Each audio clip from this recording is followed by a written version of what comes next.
नमस्कार दोस्तों, आज हम बात करेंगे जीव विज्ञान की क्लास के बारे में।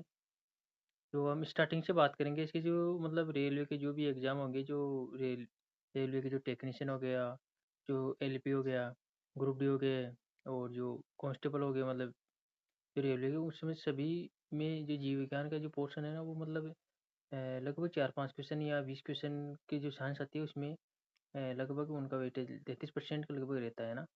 तो उसी उसी हिसाब से मतलब ये कला से आपको हर मतलब मैं जीरो से मतलब एक स्टार्टिंग मतलब जीरो से स्टार्टिंग करूंगा, उसके परिचय से और पूरा सिलेबस आपको कंप्लीट कराऊंगा। ठीक है ना। तो हम बात करते हैं सबसे पहले जीव विज्ञान के एक मतलब परिचय के बारे में। ठीक है। तो हम स्टार्टिंग से बात करते हैं कि जीव विज्ञान विज्ञान की एक शाखा है जिसमें जीवित जीवों और उनसे संबंधित महत्वपूर्ण प्रक्रियाओं का अध्ययन किया जाता है। इसमें जीवों की संरचना, कार्यप्रणाली, विकास, उत्पत्ति और पारिस्थितिकी तंत्र में उनका स्थान शामिल है। ठीक है। तो जो बायोलॉजी का अर्थ है वो जीवन का अध्ययन है।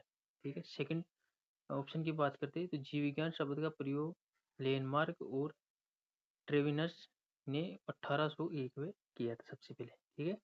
उसके बाद हम बात करते हैं जीव विज्ञान के क्रमबद्ध अध्ययन की शुरुआत अरस्तु ने 384 से 322 है कि इसलिए उन्हें फादर ऑफ बायोलॉजी और फादर ऑफ जूलॉजी कहा जाता है। मतलब जो फादर ऑफ जूलॉजी है वो अरस्तु को कहा जाता है। ठीक है ना। आगे बात करते हैं हम जीव विज्ञान की कई शाखाएं होती है, जैसे कि वनस्पति विज्ञान हो गया और प्राणी विज्ञान जूलॉजी हो गया है ना, आणविक जीव विज्ञान हो गया और पारिस्थितिकी यानी इकोलॉजी हो गया। ठीक है। आगे हम बात करते हैं अरस्तु को जीव विज्ञान का जंतु विज्ञान का जनक कहा जाता है। मतलब क्वेश्चन आपके ये भी आ जाता है कि जंतु विज्ञान का जनक किसे कहा जाता है, जीव विज्ञान और जंतु विज्ञान का जनक किसे कहा जाता है। उसका उत्तर होगा अरस्तु है। आगे बात करते हैं थियोफ्रेस्टस को वनस्पति विज्ञान का जनक कहा जाता है। जो थियोफ्रेस्टस है ना, उसको वनस्पति विज्ञान का जनक कहा जाता है। उन्होंने पौधों की संरचना, उनके गुण और उनके उपयोग पर महत्वपूर्ण शोध किया था। ठीक है। तो जो थियोफ्रेस्टस है उसको वनस्पति विज्ञान का जनक कहा जाता है।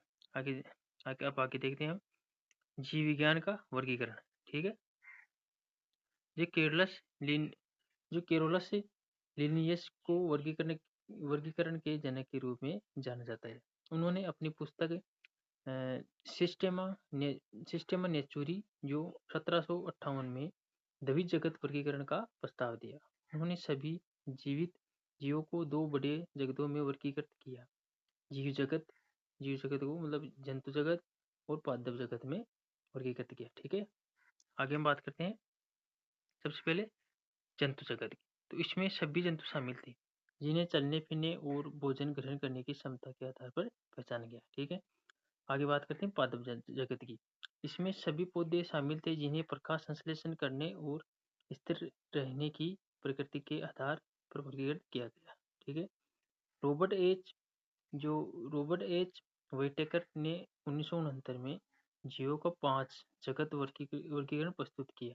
यह वर्गीकरण कोशिका संरचना, पोषक के तरीके, शरीर संगठन और विकासवादी संबंधों पर आधारित है।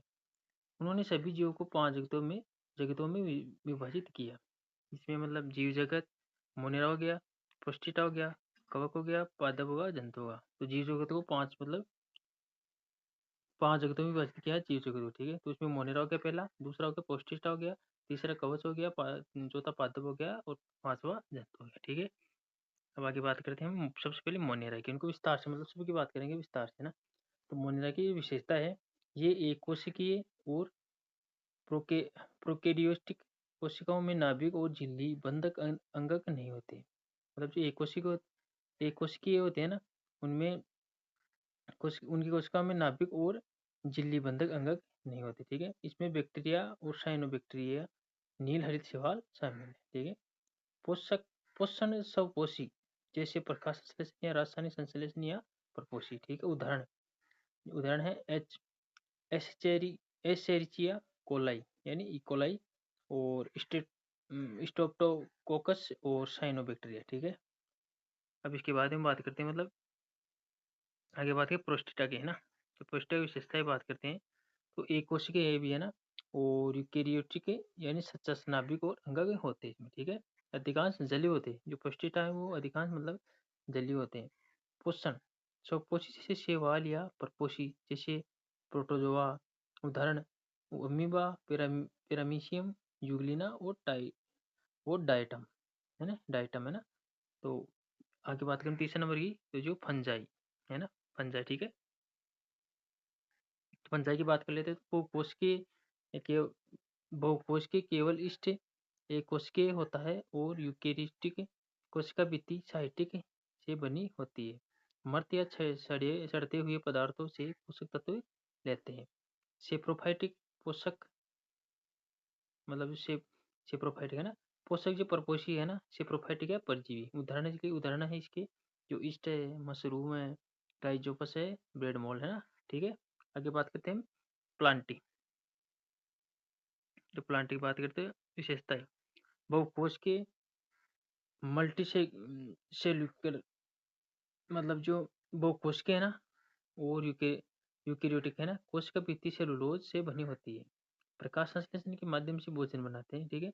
पोषण कौन सा है, स्वपोषी है ना ये, सूर्य की ऊर्जा का उपयोग करके मतलब भोजन बनाते हैं। उदाहरण पेड़, घास, शैवाल, मांस और फूलों वाले पौधे, ठीक है। आगे बात करते हैं एनिमेलिया, ठीक है। एनिमिलिया में बहुकोश के यूकेरियोटिक जो बहुकोशिकीय हो गया हमारे, और यूकेरियोटिक और कोशिका भित्ति नहीं होती, ठीक है। जीवन के किसी भी चरण में गतिशीलता, लोकोमोशन होती है, जटिल अंग प्रणालियां होती है। पोषण कौन सा है इनका, प्रपोषी, अंदर भोजन का ग्रहण और पाचन। उदाहरण मनुष्य, कीट, पक्षी, मछली, स्तनधारियां, ठीक है। अब जो आगे की जो क्लास है, मतलब कल आपको इसी से आगे जो मतलब जो भाग है इसके वर्गीकरण के, वो सब बताऊंगा। और मतलब आपको जैसे मान लो 10 क्लासों के अंदर पूरी बायोलॉजी का मतलब पूरा निचोड़ हम निकालेंगे, ठीक है। तो यदि आप मतलब आप में भी मेरा पहला ये मतलब पहला वीडियो है मेरा इस चैनल का, तो आप मतलब ऐसी वीडियो से विस्तार से देखना चाहते हो तो मतलब मेरे चैनल को सब्सक्राइब करें, ठीक है, और लाइक करें और शेयर करें, ठीक है। धन्यवाद।